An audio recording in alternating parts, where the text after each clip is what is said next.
Welcome to the Raw Food Health Empowerment Show. I'm your host, Samantha Salmon, certified integrative nutrition coach. And October is Health Literacy Month. We have the Raw Food Health Empowerment Summit coming up soon, and we're talking all about raw foods. But you know what goes great with raw foods for holistic health and well-being? Herbs. And I love to talk about herbs all the time on the show. So today we are specifically learning about some herbs known to support thyroid health.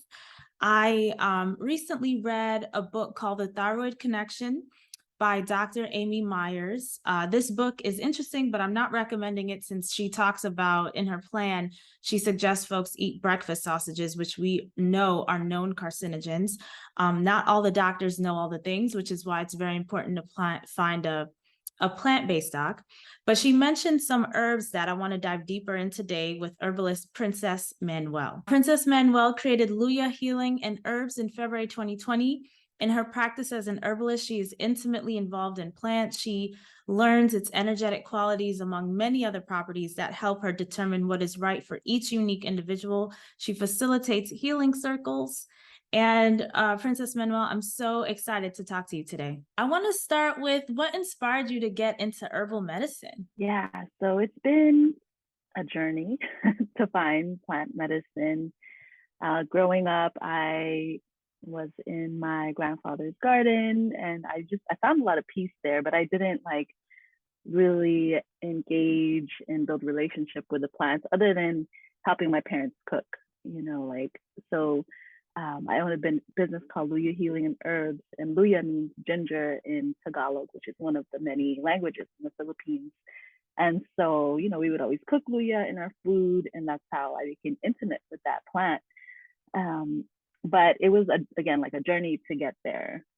So when I practice herbalism, it's a particular type of herbalism, which is spiritual herbalism. So the way that I've learned in apprenticing for 3 years with Master Herbalist Karen Rose, who owns Sacred Vibes Apothecary, is we learn an indigenous framework to plant medicine.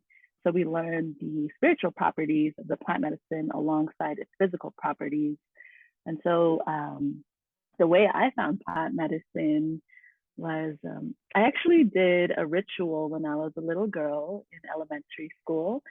And me and these other 3 girls were like, oh, we don't like this other girl. Let's do a spell on her. And, I'm like in 4th grade. So I was, unguided, and I didn't have access to traditional healing at the time. And so we did a spell, and it was, there are different types of rituals. This was a harmful ritual. And the girl actually got hurt. It wasn't like a major hurt. She just fell and scraped her knee. But, at that time I was like, oh my God, I'm not going to do this ever again. And then there was a specific, what we call an oración in the Philippines. And so it's like a chant that we did. And I've never seen this chant ever again. It's in Latin. And then I started apprenticing with a shaman in Harlem. And I opened one of his books, and that oración, that chant came up. And I was immediately taken to that moment when I did that ritual. And then later, I started practicing Filipino martial arts with Chrysalis Kali and my guru, Kristen Cabildo. And then she was doing a presentation, and then that oración popped up again. And then I was like, oh, wow, like spirit and my ancestors really want me to know this type of healing. And so I do a lot of work with plant medicine, but also ritual. But the way I found plant medicine specifically, I'm also a community organizer. And so I joined a wait list for the BIPOC Farmers Immersion Program at Soul Fire Farm in upstate New York. And so I was waitlisted for a year. And during that time, I was in social work school. Well, actually, yeah, I was in social work school, and I was interning with the criminal justice field.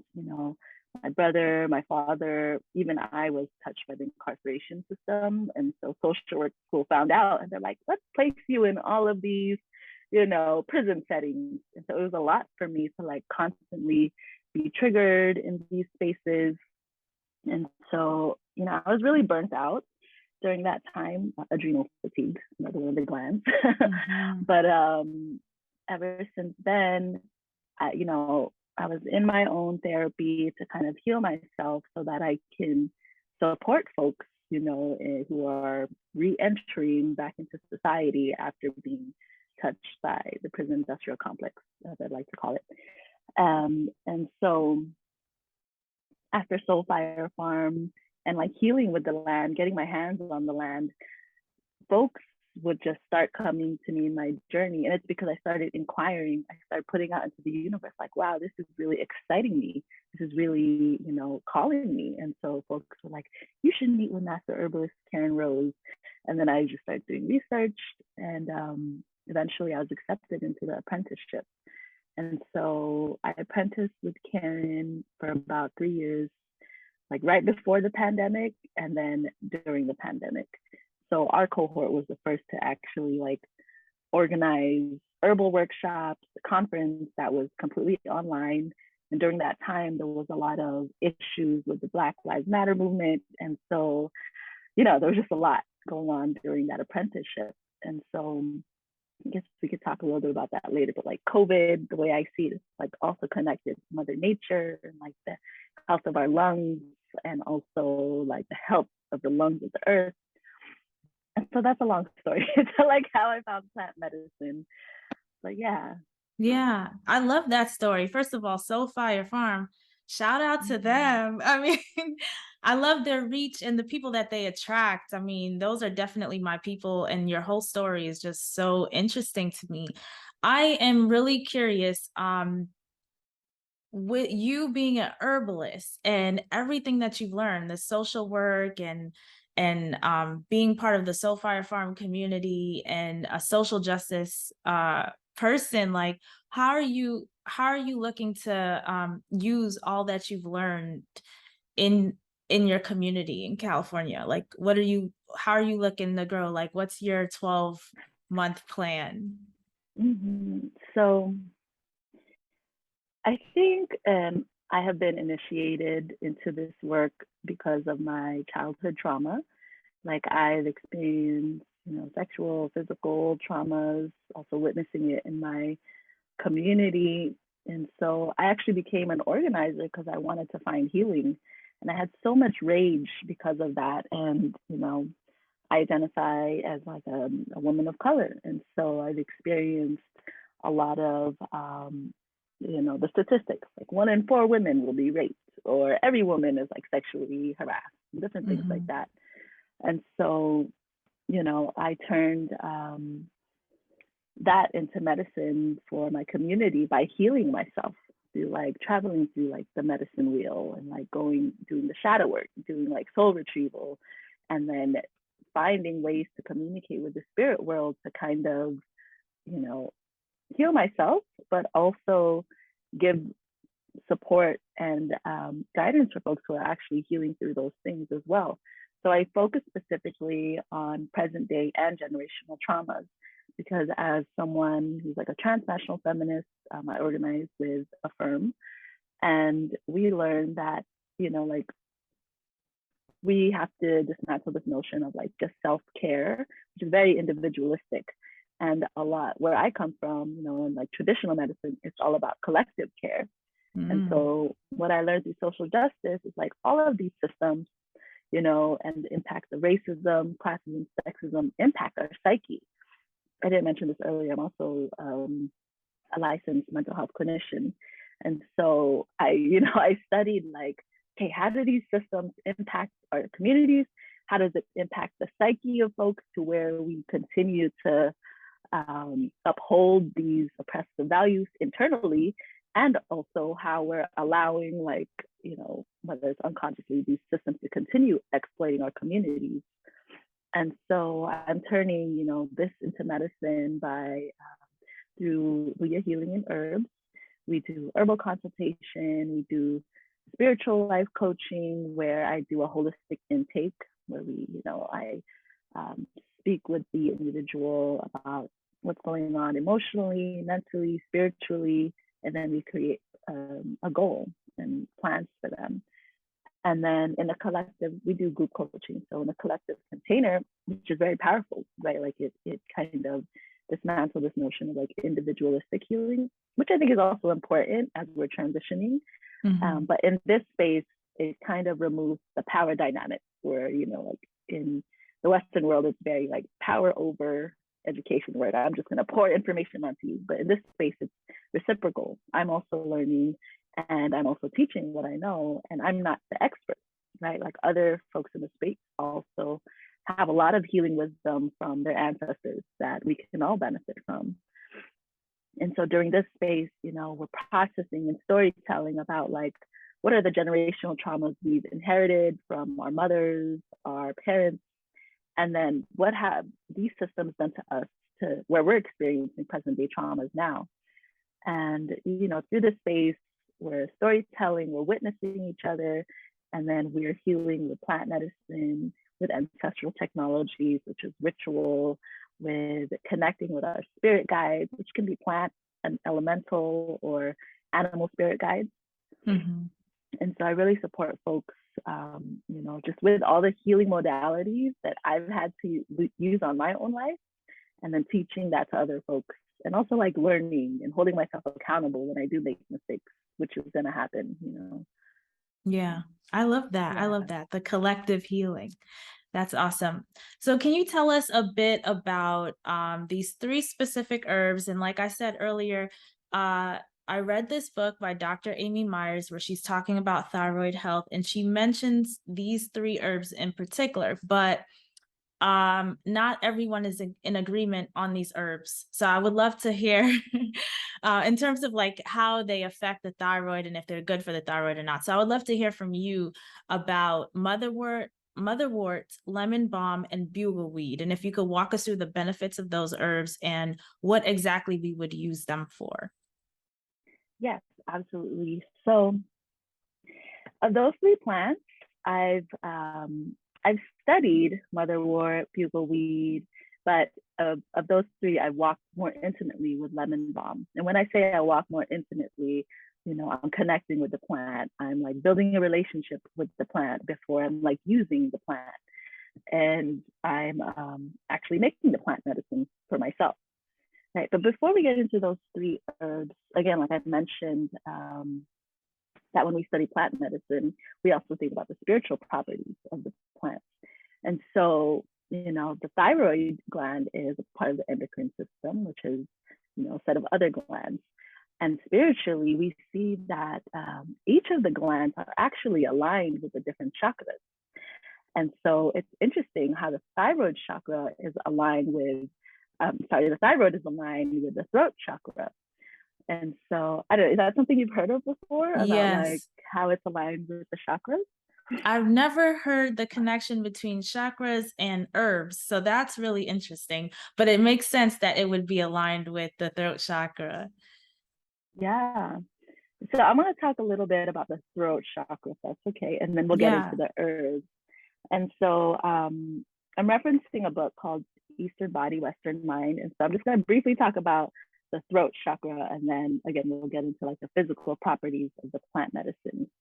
And hopefully you'll see how like the spiritual, emotional, mental, how it all kind of like holistically ties together.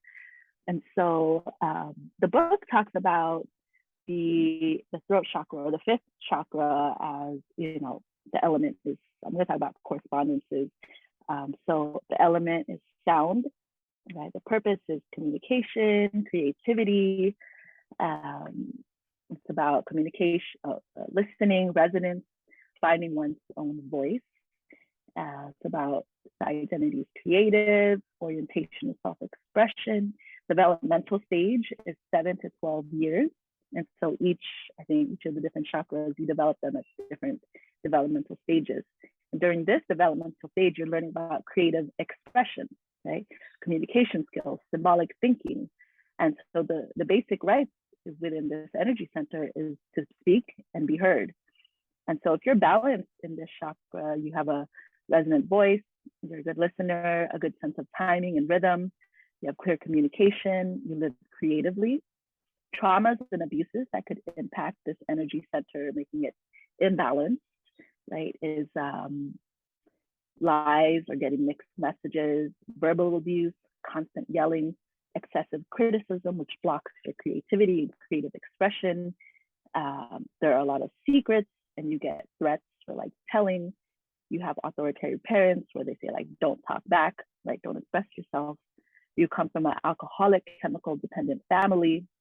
And so think about like the communities we come from and how much of us or how many of us have experienced a lot of these traumas and abuses impacting our throat chakra, impacting our thyroid, right? And so a deficiency here could look like a fear of speaking, a small, weak voice, difficulty putting words into action, introversion, shyness, tone deaf, poor rhythm. And for me, I noticed this like growing up in my community where I've experienced in my body a lot of violence. I remember having like a deficiency here and having a fear of speaking to authority figures. So when I was in elementary, I remember like I would never look my teachers in the eye, you know, and then growing up, there was like, it became an excess, right? Like it's, so I had like too much talking. Well, no, I had like a lot of interruptions, which is like here, inability to listen, poor auditory comprehension. And so physical malfunctions that could develop include disorders of the throat, ears, voice, neck, tightness of the jaw. And so this, the name of this chakra is called Visuddha, which basically purification. And I'm sorry I didn't mention this, but the chakras come from like ancient Indian like traditional knowledge. And so, yeah, and so connecting that back with the thyroid, a lot of issues related to thyroid is like overactive or hyperthyroidism or underactive or hypothyroidism. And so I'm going to talk about the herbs now, and then hopefully we could kind of like see how that ties into like what we've experienced on the systemic level of how that impacts our creative expression, voicing our needs. And the thing about the throat chakra, it's like the connection between like the divine, right? The divine, you have your third eye, your crown chakra, and then also like the physical realm. So it's about like, how are we receiving information from spirit, or how are we blocking that? And so the herbs, we'll start with Motherwort. And so I'm going to look at my notes here, and we're going to talk a little bit about Materia Medica. And so as an herbalist, we have like our Bible where we have Materia Medica of all the different herbs. And when we meet with clients, we intuitively know like which plants we would recommend for clients because we've walked intimately with the plants. And so during my herbalism studies, one of the things we've had to do is meditate on the plant ally. And so basically meditate, and then spirit sends us a plant that needs us and that we need as well. I mentioned earlier that, you know, the business I founded is called LUYA Healing and Herbs. And so LUYA, ginger, was the first plant that chose me. And I'm like, wow, this is amazing. This is like an ancestral plant that we've cooked in our foods, and how amazing that this plant chose me to walk with. And so, you know, ginger is like an antispasmodic. We use it for colds and flus. We put it in our foods. We put it on like topically, and when we have like arthritis or things like that. And so when I say we walk intimately with a plant, because we've done that work, when we meet with clients, we intuitively know like, oh, this is the plant. This plant is calling me to work with this person, right? And so Motherwort and Bugleweed, I haven't yet intimately walked with it, you know, and the more that I've done more research, I'm like, oh, maybe this plant is being introduced in my life now because maybe I need it or my clients need it. And so Motherwort, the common name is Motherwort, Latin name Leonora's cardiaca, and other names, which is great to know for plants because it tells you a little bit about its spiritual properties, you know. And so Motherwort is also called lion-hearted, right? And so when you think of lion-hearted, like what comes to mind? Like for me, it's like, oh, there's like strength here. Or like when I think about a lion, they also walk in a collective.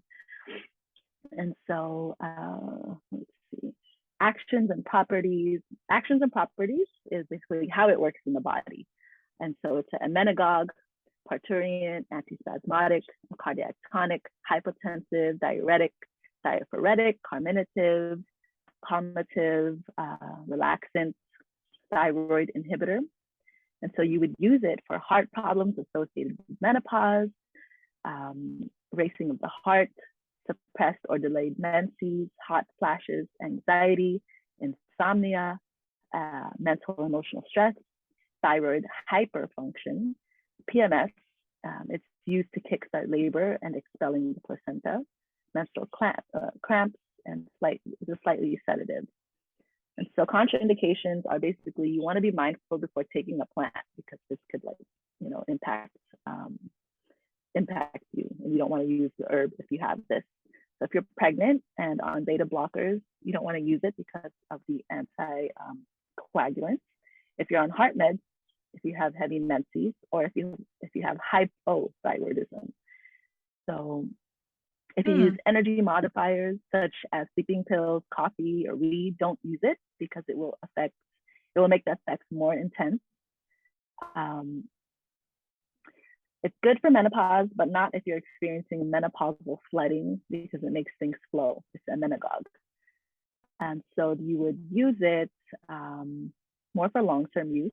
You use the fresh leaf tincture, half to a dropperful as needed. You would use a cold infusion for heart problems 3 times a day, hot infusion for sexual health issues, and hot and cold in Ayurvedic medicine. It's like it's going to impact your specific dosha, right? And so there's a lot we can talk about that. But anyways, can we put a pin in there for a second on the dosha, because that's an interesting point. So explain what the doshas are, right? There's the pitta, vata, and kapha. And what exactly, like, how would you describe this to someone who has never been introduced to the doshas?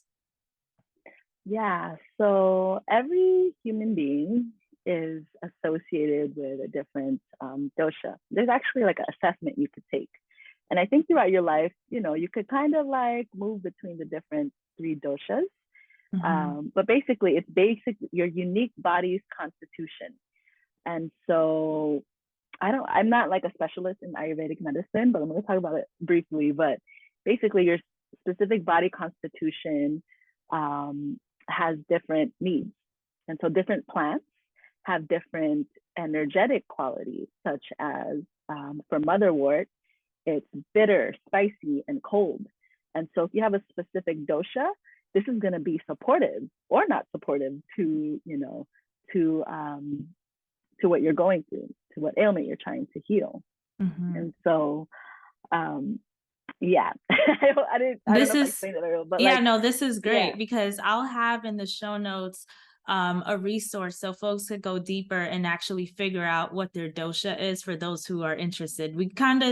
We haven't really gone deep into this because I don't like, I find it interesting, but I don't necessarily live my life around doshas, if that makes sense to you. But this has come up a lot in the community, because some folks have said, well, especially with the promotion of raw foods, folks have said, well, that's not good for all doshas to eat raw foods.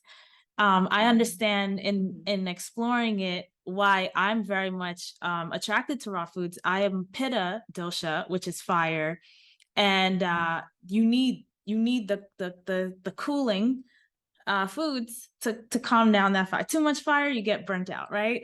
Right. So but you had mentioned something interesting that I wanted to ask about, was how the hot and cold affects the dosha, which I've never heard before. So if you could kind of like expand on that a little bit, like what do you mean exactly? Will it change your constitution, or how does that work?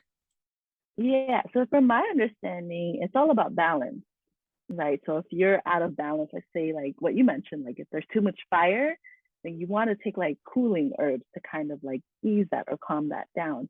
But I think it's also dependent on, like, let's say you have a cold or something and you need to take like more fiery herbs to kind of like move the cold out, right? So I think it's about like balancing. Yeah. And I again, like see. I need more, I have like a general like intro understanding of Ayurvedic medicine, but from my understanding, it's about like balancing. Yeah. I see. I see. Thank you. The next herb is lemon balm. And so the Latin name is Melissa officinalis. And the planetary correspondence, it's moon and water. The energetic quality, speaking of like Ayurvedic medicine, it's pungent, sweet, and cooling. And you would use it for gas and digestive issues, nervous tension, the central nervous system. It's good for ADD, ADHD, melancholy, depression, anxiety, nervous tension. I think I mentioned that. Tension headaches, postpartum blues, bipolar disorders, and herpes contraindications. Don't use it if you have glaucoma because it can cause more pressure in the eyes. And I mentioned that it's ruled by moon and the water. So you can kind of see like, if you are very fiery, maybe like this would be a good herb to kind of like move some of that out, right? Like with the water and flowing to kind of, let's see, the cooling. Yes, see, a cooling herb. So yeah, and this is great to use with like children as well. And then I'm going to talk about the last herb, and then I'll talk more about how it relates to like the thyroid. So bugleweed, Latin name Lycopus virginicus. Other names, which again tells you more about the history of the plant: water bugle, water horehound, menta de lobo, gypsy's wort, gypsy's weed, Paul's betony, carpenter's herb, wolffoot. And so the energetic quality of this plant is acrid, aromatic, bitter, and warm. And you would use this plant as a sedative, relaxant, respiratory, antispasmodic, antioxidant. It's anti-thyroid, astringent, hemostatic. It benefits those who have insomnia, relieving hypervigilance, hypersensitivity, and irritation.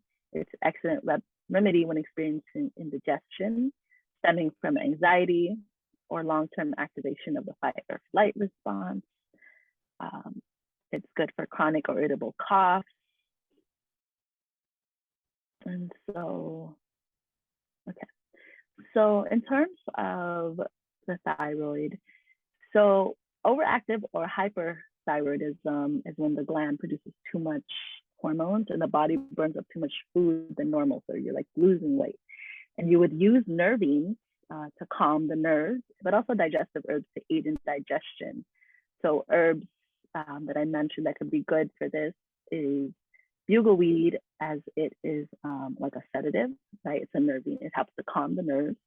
And motherwort, right? Because it's a bitter. And as I mentioned, like digestive bitters help with overactive or hyperthyroidism. And then underactive thyroid or hypothyroidism is the body's basic rate of activity is lowered. And so, you know, there's lethargy, there's depression. And so you would use bitters and is it also nervine? Yeah, interesting. Bitters and nervine. So other herbs I listed: bladderwrack, damiana, nettles, oat, wormwood, and ashwagandha.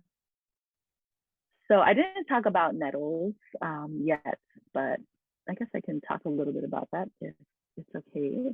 Yeah. As it was mentioned for supporting an underactive thyroid. So nettles, this plant I've walked with more intimately as well. It's the energetic qualities, it's bland, slightly bitter, cool. And again, like that tells you how it's going to react in your body. And it's good for eczema, nosebleed, bronchitis, diarrhea, ADD, ADHD, weakness. It's a kidney medicine, strengthens the fetus or placenta in the uterus. It's good for arthritis, gout, or edema. And let's see. yeah. And so to go back to the thyroid function and thinking about like the throat chakra and thinking about like these different herbs, I'm curious, as I was talking, if there was anything coming up for you around that, or like the connection with that. Yeah, like lemon balm, what you were saying about lemon balm and how you incorporated that into the doshas, Mm-hmm. is interesting to me because that's one of the things that I have been confused about when it comes to the doshas. And the reason why this is prevalent is because I regularly go to the Chopra Center, and Deepak Chopra, his whole intellectual property is around the doshas. You know your dosha, and so like what in his yoga center to do, what in his spa, what massage to take, and all of these things, right? Everything is around this, because that's his thing. That's the modality that he chooses to use. So since I regularly go, this comes up a lot about the doshas, so I'm very much aware of my dosha. But using certain herbs to like balance it out, but I'm confused. Do you ever change? So it's like, am I a pitta for life? Am I a lifer? or Yeah. or do you move into, will I ever be a Vada? Like those are Mm-hmm. some of the things that kind of come up as you're going through this. And picking certain herbs based on that is a really new concept for me. So I'm just kind of sitting with that. I find it very interesting. Yeah, and I think that's why it's important to consistently do those assessments. And you'll find that, oh, like I was Vata, but now I'm Pitta or I'm Kapha, And so I think the way I've learned it is that it's going to change. It could change throughout your life, but you have one main one that you typically are, but because of like the imbalances, maybe you might like sway from different of the doshas, and then you would use different plants maybe to come back to your unique essence of what your, like your main dosha is. But again, I'm not an expert in Ayurvedic medicine. This Yeah. is like what I've learned generally. But also like take what resonates with you. A lot of what I've learned in spiritual herbalism is like after doing studying and working with different herbalists, like checking in with your intuition, which is connected to like, such deep wisdom. And so, if you want to connect with, even if I mentioned these different herbs and I described what they do, see if it resonates with you. If something's like, ooh, that herb is really calling me right now, maybe that's your calling to kind of like, okay, I need to walk with this plant. I need to build a relationship with this plant. I need to learn, is this plant endangered? Should I not engage with this plant? Because I think a lot of herbalism is like, let me just take this plant for what I need. But when we study medicine, it's like, okay, we're all interconnected, all interdependent. So we really need to build a relationship with these plants and get to know them first before we actually like take them. And then asking permission, like, is it okay if I take you plant? Is it okay if I harvest? And after doing this work and building relationships, some plants don't want to be touched. Like I'm out there in the woods and they're like, don't touch me. Or like you'll need to give offering first, like maybe offer a song. So I was thinking of the throat chakra, like singing or chanting or what comes up for you in terms of like intuitively giving an offering. So yeah. Yeah, that's interesting to me because I'm curious. You mentioned your history. So your business is very much influenced by your personal history, your own culture, being Filipino, right? So the name is in Filipino language. And you also mentioned that you did Filipino martial arts. When you think of when you look at these herbs, like let's say you're looking for herb for you, and it's bringing in this Ayurvedic prescription, which is not from your culture. How I guess does that influence, like how you see it? I'm just curious about that because there's traditional Chinese medicine, there's Ayurvedic medicine coming from India. I find in the herbal books no one talks enough about the African herbs, and there's a lot. of traditional African herbs, right? But it seems like the Chinese medicine and Ayurvedic medicine seem to get like top billing that gets talked about a lot. So for you as a person of color from the Philippines, and I'm pretty sure the Philippines has its own native plants and herbs, healing herbs. Like how exactly do you relate with these doshas, that whole thing, the conversation around the doshas and all of this? Mhm. Yeah, well, first of all, I was born in Carson, California, and so I'm in the diaspora of the Filipinx folks, right? And so with that comes its own like unpacking. And specific to Filipinx folks, we've been through colonization, and with colonization comes the like erasure of traditional culture, traditional medicines. And so the way I've come back to our own traditional medicine, which is like ritual, which is like going to the spirit world, is through apprenticeship, right? And so during my we'll call it graduation, the ceremony of like finishing up the apprenticeship, my teacher, Karen Rose, we did like an ancestral reading, and she met with my ancestors, and the ancestors were saying, you know, they're putting me through all of this trauma because that's the medicine I'm going to give to the world. And they were saying like, oh, you're on a path to be a shaman. And so after that, I'm like, what is a shaman? You know? And at the same time, I'm like, I also don't want to co-opt people's cultures, you know? And so it's like, all right, let me be intentional about this. How can I study shamanic practice? And so I started reading more books. But the thing that really helped me was like actually being in nature and, you know, meditating. And I don't know if they call it meditation in traditional Philippines healing, but basically going into a space where like I'm transcending the physical world and then going into the spirit world and actually meeting with guides and ancestors and receiving guidance on how to steward the land, for instance, or what I should do to help this person heal. And one of the gifts I've been developing is like channeling. And so, you know, when people think of a shaman, they have probably the stereotype, but I think every shamanic practitioner has their own unique medicine. And over time, as we learn and develop our skills, we unlock more gifts as we do healing work on ourselves and then offer this medicine to the world. And so something I've been channeling more is like having folks recently passed ancestors tap me on the shoulder or give me a pain and say like, tell this person this. And then I'll tell the person that thing and they're like, how did you know that? I don't know. You know, like spirit just told me to tell you this, or your ancestors, or your recently passed, you know, member, family member. But what I'm trying to get at is that in terms of learning all these different modalities, it's important to pay respects and pay reverence to where it comes from, and also see like, did you get permission to share this information, right? And we could see read all this literature and, you know, reading Ayurvedic medicine. The book I've been reading, I forgot what it's called, but they're like, yes, like learn this and then share it because our world needs it now, right? And so when I learn all these different modalities and kind of incorporate it together, it's with reverence and paying respects to those different cultures and saying like, you know, I don't own this. I am not a traditional Philippine healer.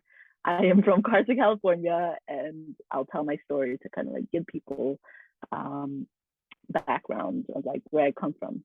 But I think like our culture is so enmeshed with like, what is your title? What is this? It's like, it's not about that. It's about what you're doing with the gifts you've inherited, the knowledge that you've been given permission to share, right? Because when we turn into this narcissistic, individualistic thing, like I'm a shaman, you know, and then it puts you on a pedestal, which perpetuates this like power over dynamic, which perpetuates oppression, which perpetuates like taking of other people's cultures and medicines, while those cultures are suffering today, while indigenous folks are still fighting for the sovereignty of their lands, you know, and while other herbalists are like, let's take your traditional plant medicine without knowing this plant is endangered, you know? Yeah. So I think, you know, to go back full spiral to your question, I think it's about paying reverence to those cultures and not saying like I'm the expert in it, but I'm kind of blending all of what I've learned about intuitively, right? Because I've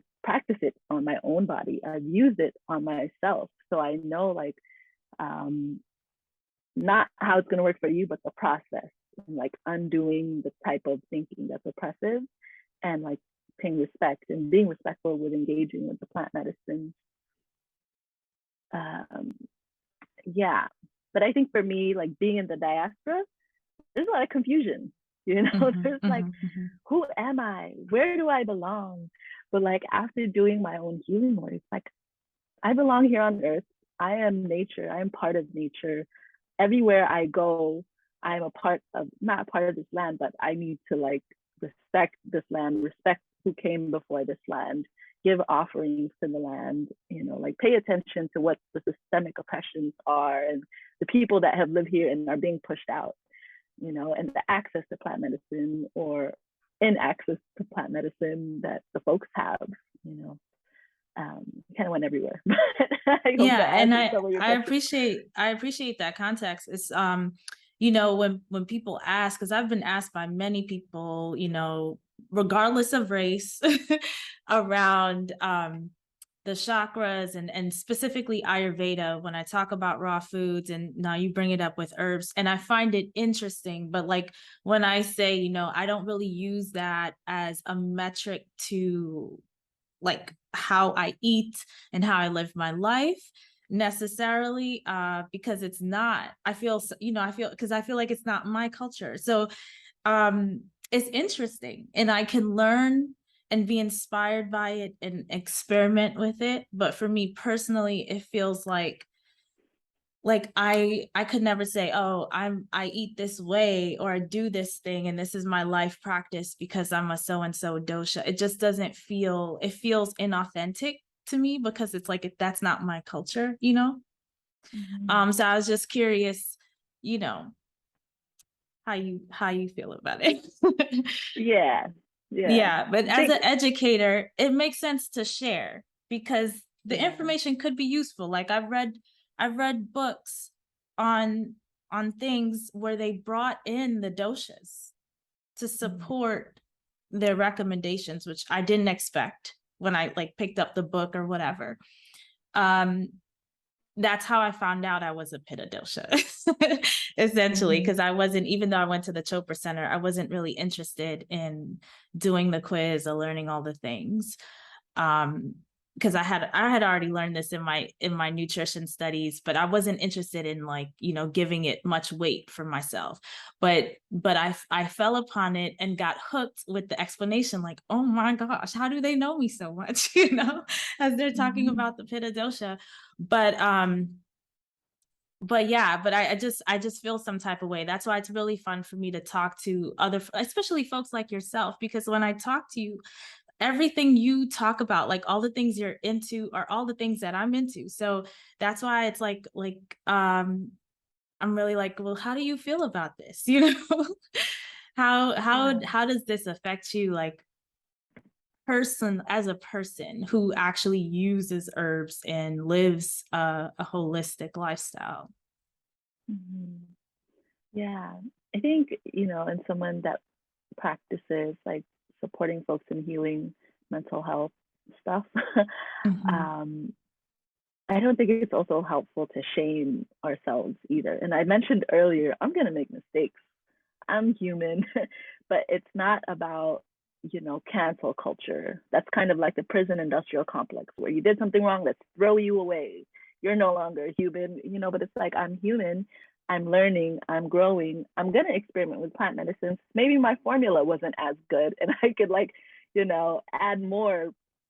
I'm taking red clover right now, so more red clover to this formula. And it's like, and I also tell this to my clients, like, let's be gentle with ourselves. Let's treat ourselves with some grace as we're learning and undoing these ways of thinking that, you know, I've learned about this and now I'm an expert in taking other people's culture and putting a price on it, you know.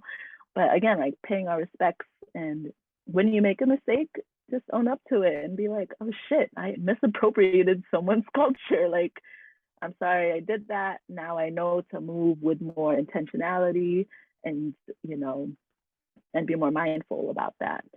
And so, yeah, I don't know if that answers your question, but it's kind of like, let's be gentle with ourselves as we're learning, but also try to be aware and mindful. And if you made a mistake, own up to it. It's fine, move on, and don't do it again. Mhm, But mhm. yeah, I love that. And I love that you are guiding people on this journey, because I think like we need to wrap up now, but you brought up becoming intimately involved with the herb before you use it, and like getting permission to use it and all of that, which is really interesting. So for folks who want to learn more about how you do this, and how they can get started with these herbs, how can folks connect with you? yeah. So we're actually offering a gifted session. And during these sessions, it's more because, again, like I received this calling to do this work. And from what I know, if I don't follow that calling, there are consequences to the spiritual contract. So I offer this free session to get to know folks and see, like, what are you going through? Intuitively, does it feel right for both of us to like work together, right? And because with this work together, it's gonna, again, we're all interdependent, interconnected. It's gonna ripple out, right? And so these sessions are for me to learn more about what are you healing through, and then we use different holistic modalities of like somatic practices, plant medicine, ritual to support you. And then we'll see if we're right matched to work together for some time, depending on however, the offering is. But yeah, so there's going to be a link where you can schedule that free session. Typically, I say it's 90 minutes, but that's just so we have enough time in this container, because you don't know where spirit's going to take us during that time together. And then you can follow us at LUYA Healing on Instagram. We're also on Facebook, LUYA Healing and Herbs. LUYA is spelled LUYA. And then you can also email us at info@luyahealing.com. Awesome. Princess Manuel, thank you so much. This has really been enlightening and inspirational. I can't wait to deepen my knowledge on this connection between the doshas and herbs, and meditating over the herbs, and building a relationship. Very, very fascinating conversation. So thank you so much. Thank you so much for having us.